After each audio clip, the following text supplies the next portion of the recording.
Assalamualaikum warahmatullahi wabarakatuh. Kita berjumpa lagi dalam siri penjelasan buku saya, Wahai Ibu, Wahai Ayah. Sebelum bermula, saya ingin beri sedikit penjelasan sebab saya mendapat pertanyaan ataupun komen daripada para penonton. Kenapa penjelasan saya, video penjelasan saya ni tidak sebiji-sebiji sama dengan buku yang saya tulis? Okey. Baik dalam topik Wahai Ibu, Wahai Ayah, mahupun video penjelasan saya ke atas buku-buku yang lain. Kenapa ada kelainan? Maka saya jawab, memang sengaja saya melakukan kelainan tersebut sebab, beberapa sebab. Pertama, jika saya baca saja sebiji-sebiji sama dengan buku ni, tak perlu sebab tuan-tuan dan puan-puan boleh juga membacanya sendiri. Itu yang pertama. Yang kedua, kalau saya baca saja, bukan sekadar tuan-tuan dan puan-puan tertidur, saya pun tertidur pula, ya. Itu yang kedua. Yang ketiga, ya, bila kita menulis buku, bila saya menulis buku, saya menulis dengan ilmu yang saya ada pada saat itu. Okay. Dan disebabkan dinamiknya ilmu ni, dan disebabkan saya ni selalu mengkaji, buku ni kalau dah siap pun esoknya tu dah ada dah poin baru, poin tambahan yang saya ingin nak tambah, yang saya rasa patut tambah. Tapi kalau kita ni menulis buku asyik nak tunggu, nak tambah sampai bila pun tak akan siap buku tersebut, kan. Jadi apa yang baru saya dapat, ilmu tambahan, poin tambahan ke apa, itu saya masukkan dalam edisi revision kalau ada, ataupun saya berikan dalam video penjelasan ini. Sebab itu kadang-kala ada perbezaannya. Kemudiannya, perkara-perkara ini pula, kelainannya, poin tambahan ke apa ke, hendaklah pula saya kompres dalam satu video yang tidak terlalu pendek dan tidak terlalu panjang. Maka saya kena pilih poin-poin yang penting saja. Tidak boleh nak baca semua. Semuanya tu ada di dalam buku. Ya. Jadi atas penjelasan-penjelasan ini berlakulah beberapa kelainan antara buku saya dan juga video penjelasan saya. Tapi kelainan itu bukanlah nak kata sampai berbeza hukum. Dalam buku kata haram, dalam video saya kata halal pula. Tidak begitu. Kalau ia pun memang ada perubahan yang besar, saya akan bagi tahu. Dalam buku ini saya cerita sekian-sekian, tetapi berdasarkan kajian dan penemuan yang baru, ia sebenarnya adalah sekian-sekian. Maka saya akan memberitahu penjelasannya, ya. Tapi sedikit-sedikit kelainan itu memang saya sengajakan. Baik, untuk malam ini kita masuk dalam muka surat ke-79, yang berjudul Ibu Bapa Memiliki Hak dalam Pemilihan Pasangan Hidup Anak. Tajuk pun lain. Macam tajuk untuk video ni, saya pilih tajuk yang lain sikit, yang lebih, kita kata, catchy, yang dapat menangkap perhatian, kan. Anak nak kahwin, tapi ibu bapa ... Ibu bapa tak bagi ke, ibu bapa letak syarat-syarat yang sekian ke. Jadi macam mana? Apa patut seorang anak itu buat, ya? Baik, mari kita baca beberapa hadis yang berkaitan dengan bab ini. Okey. Di muka surat 79, hadis pertama, Rasulullah sallallahu alaihi wasallam bersabda, la nikaha illa biwaliyin. Tidak ada pernikahan kecuali dengan wali. Dan wali di sini kita sama-sama tahu ialah ayah bagi pengantin wanita. Dalam hadis kedua pula, baginda bersabda, ayyuma imra'atin nakahat bi ghairi izni mawaliha fanikahuha batilut. Baginda mengulanginya 3 kali. Mana-mana wanita yang bernikah tanpa izin walinya, maka pernikahan tersebut batal, maknanya tidak sah. Hadis ini menerangkan antara lain keutamaan seorang ayah sehingga perlu mendapat izinnya dalam pernikahan. Seorang ayah tak boleh memaksa anaknya bernikah dengan sekian-sekian. Nikah paksa tak boleh. Tapi dari sudut yang lain, anak pula perlu minta izin daripada ayah sebab besarnya hak seorang ayah dalam urusan perkahwinan ini, walaupun yang akan berkahwin itu ialah anak. Right? Dua hadis ini kadang-kadang menimbulkan pertanyaan. Alah, anak perempuan nak kahwin kena dapat izin wali. Anak lelaki suka hati je. Bebas saja. Ini tak adil ni. Nanti dulu, ya. Mari kita baca hadis yang ketiga. Hadis yang pertama, kedua tadi riwayat Imam Abu Daud dan darjatnya adalah sahih. Hadis ketiga daripada Abdullah ibnu Umar. Abdullah ibnu Umar ni ialah anak Umar bin Al-Khattab. Okay, seorang sahabat Nabi. Beliau seorang pemuda yang cergas, seorang ilmuwan, seorang yang banyak menghafal hadis-hadis Nabi SAW, banyak meriwayatkannya, dan antara sahabat yang begitu bersungguh-sungguh berpegang kepada sunnah Nabi SAW. Mari kita baca apa yang beliau ceritakan, ya. Beliau sendiri berkata, kanat stahti imra'atun. Okay, bagi aku seorang isteri, aku memiliki seorang isteri. Wa kuntu uhibbuha, dan aku sangatlah menyayanginya. Wa kana Umaru yakrahuha faqala li talliqha. Akan tetapi Umar, yakni anaknya, membencinya. Alamak. Lalu berkata kepadaku, talaklah ia, ceraikanlah ia. Okey. Jadi perkara ini, ya, apa kita kata, perselisihan antara ayah dan anak dalam pilihan pasangan ni berlaku juga daripada zaman Rasulullah sallallahu alaihi wasallam, dan berlaku juga di kalangan para sahabat yang utama. Okey, jadi ini sesuatu yang kita kata biasa berlaku. Tapi macam mana kita harus menanganinya, harus mengurusinya, ya? Berkata Abdullah ibnu Umar, fa'abastu, aku enggan, tak mau ikut cakap ayah. Fa'ata Umarun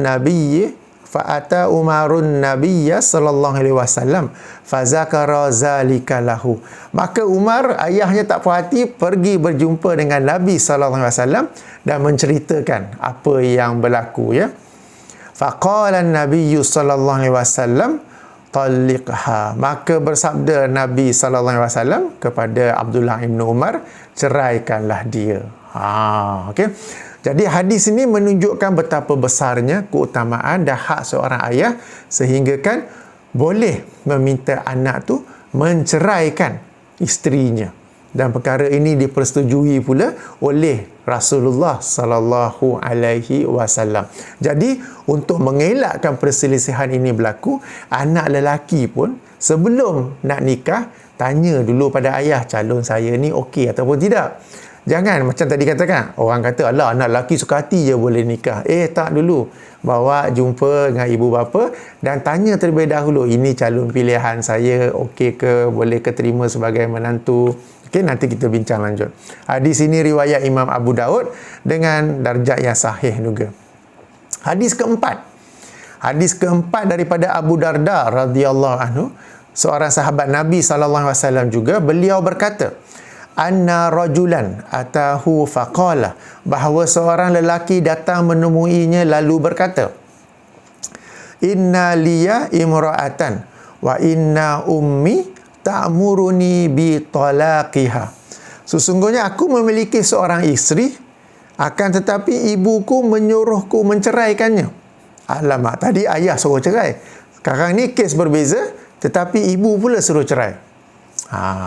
Qala Abu Darda, berkata Abu Darda, sami'tu Rasulullah sallallahu alaihi wasallam yaqulu, aku mendengar Rasulullah sallallahu alaihi wasallam bersabda, al-walidu awsatu abwabil jannah, fa in syi'ta fa'adi' zalikal baba au ihfazhu. Okay, aku mendengar Rasulullah sallallahu alaihi wasallam bersabda, ibu bapa itu adalah pintu syurga yang paling tengah, direct nak masuk. Maka terserah kepada kamu, wahai anak, sama ada kamu mahu mensia-siakannya atau kamu ingin memelihara pintu tersebut. Abu Darda dia tak jawab direct. Dia jawab, dia baca hadis Nabi SAW yang bahawa ibu bapa ini adalah pintu syurga yang paling tengah. Maknanya sebagai perumpamaan, kalau masuk syurga tu yang direct sekali, itulah pintu paling depan. Ibu bapa ni adalah, macam saya pernah sebut lah ini, umpama apa nak kita kata, penjaga pintu syurga. Umpama, ya, yang kalau kita berbuat baik kepadanya, menghormatinya, merendahkan diri kepada mereka berdua, ia memudahkan jalan kita memasuki syurga Allah Subhanahu Wa Taala. Jadi Abu Darda sendiri berkata, aku mendengar Rasulullah sallallahu alaihi wasallam bersabda, ibu bapa adalah pintu syurga yang paling tengah. Terserah pada kamu, wahai anak, untuk mensesiakannya atau memeliharakannya. Okey, memberi isyarat, beliau tak jawab secara direct, memberi isyarat. Kalau nak masuk syurga tu, maka taatlah cakap ibu yang suruh menceraikan. Kalau tak nak masuk syurga tu, ataupun nak susah sikit masuk, okey, tak payah nak taat permintaan ibu. Ya. Jadi ini 4 hadis Nabi SAW yang dari sudut keutamaannya menunjukkan betapa besarnya keutamaan, betapa besarnya hak ibu bapa ke atas seorang anak. Walaupun anak-anak lazim berhujah, kami yang nak berkahwin, kami lah yang nak pilih pasangan tu, kenapa pula ibu bapa yang sibuk? Kan? Okey. Bukan sibuk-sibuk, tapi kerana ini dalil yang menunjukkan keutamaan ibu bapa. Itu yang pertama. Yang keduanya, hikmahnya apa? Ibu bapa ni telah melalui asam garam kehidupan yang jauh lebih panjang. Baik asam garam kehidupan mereka sendiri atau rakan-rakan pengalaman rakan-rakan mereka, sehingga belajar daripada pengalaman tersebut dan mereka tidak mahu melihat anak-anak mereka melalui perkara yang sama. Sebab tu adanya perkara-perkara yang mereka setuju atau tidak setuju yang tidak difahami oleh anak-anak. Alright, itu yang nombor 2. Nombor 3, kita juga dulu telah membaca hadis Nabi SAW, keredaan ibu bapa, keredaan Allah terletak pada keredaan ibu bapa, kemurkaan Allah terletak pada kemurkaan ibu bapa. Jadi kalau kita hendak mendapat keredaan Allah dalam kehidupan kita berumah tangga, hendaklah kita mendapatkannya dengan cara mendapatkan keredaan ibu bapa dalam pilihan pasangan hidup kita. Right? Poin penting tu ya. Kita berkahwin, seorang anak berkahwin, ingin bahagia, ingin mendapat keredaan Allah, dan keredaan Allah itu tercapai melalui jalan keredaan ibu bapa. Maka dapatkanlah keredaan ibu bapa dalam calon pilihan kita sebagai pasangan hidup. Dengan itu kita akan juga mendapat keredaan daripada Allah Subhanahu wa taala. Sebab itulah kita kata antara hikmahnya ya. Baik. Hadis-hadis yang 2 pertama tu tentang wali tu dari sudut hukum ya. Hadis-hadis ni kita bincang dari sudut keutamaan dan juga dari sudut hukum. Dari sudut keutamaan menunjukkan betapa besarnya keutamaan dan juga hak ibu dan bapa. Dari sudut hukum wali ni saya yakin ramai yang tahu. Kalau tak tahu pun boleh banyak rujukan yang ada. Tapi hadis yang ketiga tu saya nak kena sentuh sikit tentang ayah yang boleh menyuruh anaknya menceraikan pasangan hidup. Anak kena taat ataupun tidak. Jadi di sini berlaku perbincangan hebat di kalangan ahli-ahli fiqh. Dan kebanyakan mereka tidak mengamalkan hadis tersebut. Jangan terkejut. Tidak mengamalkannya sebab mereka menjelaskan di sana mesti ada sebab lain yang menyebabkan Umar membenci isteri pilihan anaknya, dan juga ada sebab yang Rasulullah sendiri bersetuju dengan pandangan Umar, dan sebab itu tidak diterangkan dalam hadis. Sebab kita anak memang kena taat kepada ibu bapa, tetapi ketaatan itu hanya dalam perkara-perkara yang ma'ruf, hanya dalam perkara-perkara yang selari dengan syariat Islam. Tidak ada ketaatan dalam perkara mungkar. Sengaja menceraikan isteri tanpa apa-apa sebab munasabah, ia adalah perkara yang mungkar. Jadi tak boleh semata-mata taat kepada permintaan ayah atau ibu untuk anak menceraikan pasangan hidupnya tu, melainkan mesti ada sebab yang munasabah yang selari dengan syariat Islam. Jadi para ahli fiqh tidaklah mempraktikkan, mengamalkan hadis tersebut terus, tetapi mereka berkata perkara ini hendaklah dibawa kepada, kita kata, qadi ataupun mahkamah syariah terlebih dahulu. Ya, jika seorang ayah dan ibu menyuruh anaknya menceraikan isteri ataupun pasangan pilihan hidupnya tu, anak tidak perlu taat serta merta. Tapi ada pula hujah lain yang berkata ini Abdullah ibn Umar bila dia pilih isteri, mesti dia pilih isteri yang bagus. Sebab macam saya kata tadi kan, Abdullah bin Umar ni seorang yang bagus agamanya, seorang yang penghafal hadis, pegang sunnah yang bagus. Takkanlah dia pergi pilih calon isteri, kemudian pergi menikahinya dengan calon isteri yang tak tahulah apa sebabnya kan. Jadi ada perbincangan di situ ya. Jadi tuan-tuan dan puan-puan, jangan terkejut jika ada hadis-hadis yang ahli fiqh mereka tidak terus mengamalkannya. Sebab ada pertimbangan-pertimbangan yang lain ya. Saya berkongsi satu footnote, satu poin tambahan yang lain. Macam baru-baru ini saya mengkaji sebuah hadis sahih daripada Abdullah ibnu Abbas radhiyallahu anhuma, bahawa Ibnu Abbas menerangkan Rasulullah sallallahu alaihi wasallam menikahi Maimunah ketika baginda dalam keadaan ihram. Okey, dalam keadaan muhrim. Hadis ini sahih dan muttafaqun alaihi, disepakati oleh Imam Al-Bukhari dan Muslim. Dalam Sahih Bukhari ada, Sahih Muslim ada. Kesahihannya no problem. Tapi para ahli fiqh tidak mengamalkannya. Kenapa? Dua sebab. Pertama, ada hadis lain di mana yang sahih juga, di mana Rasulullah sallallahu alaihi wasallam melarang pernikahan ketika muhrim, ketika dalam ihram. Termasuk pantang larang ihram ialah tak boleh bernikah. Jadi hadis ni pula menerangkan Rasulullah bernikah. Macam mana tu? Sebab tu mereka standby dulu hadis ni. Kenapa? Ada pula sebahagian yang berkata hadis ini khusus untuk Rasulullah saja, bahawa hanya Rasulullah yang boleh bernikah kecuali ketika dalam ihram. Tapi ada pula hadis ketiga daripada Maimunah pula. Daripada Maimunah yang menerangkan bahawa Rasulullah sallallahu alaihi wasallam menikahinya dalam keadaan halal. Maknanya bukan dalam keadaan muhrim, bukan dalam keadaan pantang larang ihram, tetapi dalam keadaan halal. Sahih Muslim juga.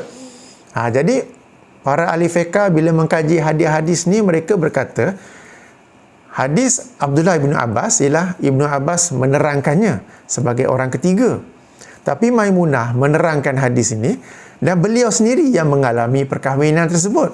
Sudah tentu beliau, pengkhabaran beliau, periwayatan beliau itu dalam kes ini adalah lebih tepat.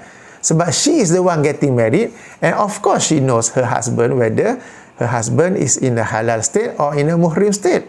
Berbanding dengan penjelasan Abdullah ibnu Abbas. Jadi ada satu hadis, saya ulangi, muttafaqun alaihi, dipersetujui kesahihannya oleh Imam Bukhari dan Muslim, tetapi tidak diamalkan. Kerana apabila dipertimbangkan dengan hadis-hadis yang lain ya.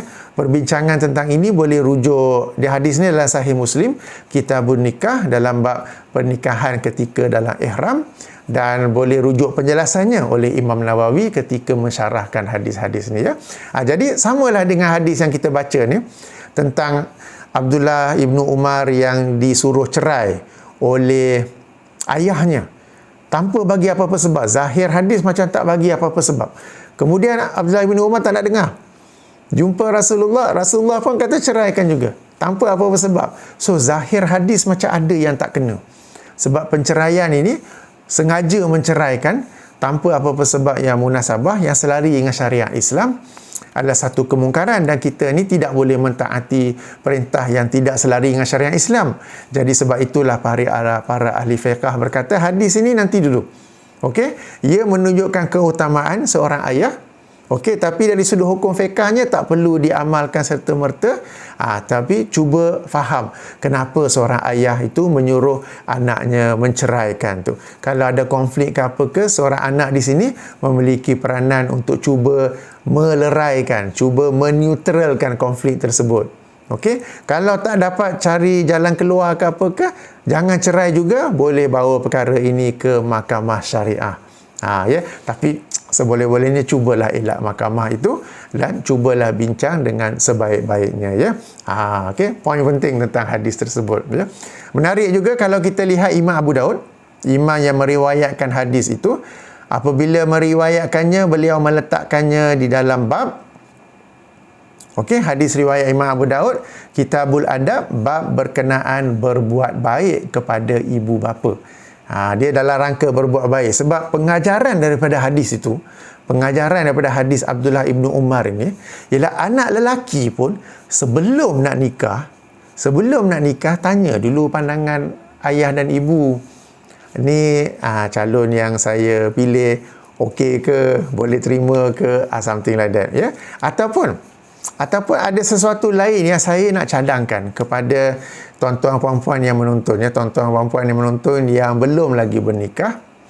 Sebelum nak menikah tu, ya, sebelum nak menikah, tanya dulu kepada ayah dan ibu di kampung apa kriteria yang mereka nak dalam pemilihan calon pasangan hidup anda. Memang anda yang nak pilih, anda yang nak kahwin dengan calon itu, tetapi setelah anda faham betapa besarnya keutamaan mereka, betapa besarnya hak mereka dan betapa pentingnya anda merendahkan diri kepada mereka, sebelum nak kahwin tanya dulu, mak, abah, kalau saya ni lah nak kahwin, sebagai contoh, kalaulah saya ni nak kahwin, ya, agak-agaknya apa kriteria yang mak dengan abah nak, yang supaya bila saya dah berkenalan tu, saya bawa jumpa, mak dan abah pun okey, cun, kami pun setuju.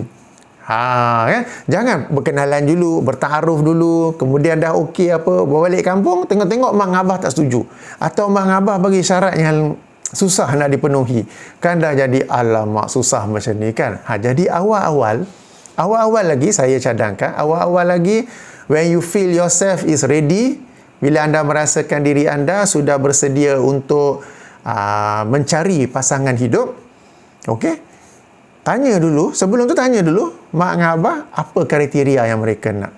Kalau mereka memberi kriteria yang menyalahi syariat Islam, tak perlu taat, tapi cuba bincang, cuba jelaskan.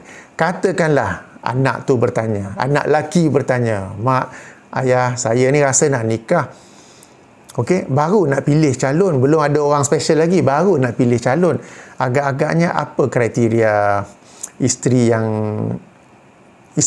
tapi yang mak abah akan okey dengannya.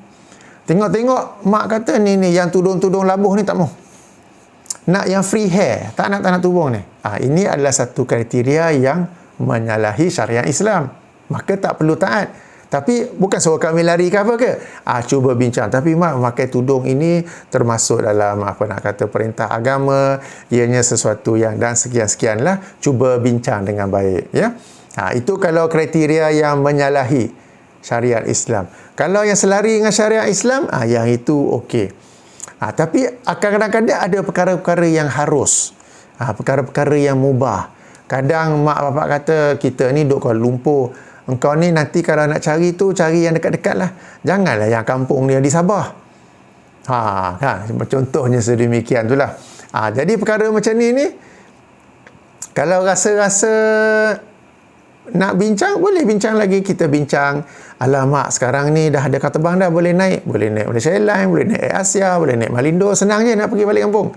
Kan, kita cuba bincang. Tapi kalau tak boleh kita boleh mengalah dalam perkara-perkara yang mubah. Perkara yang dilarang syariat memang kita tidak patuh, tetapi kita cuba bincang untuk menukar pandangan mereka.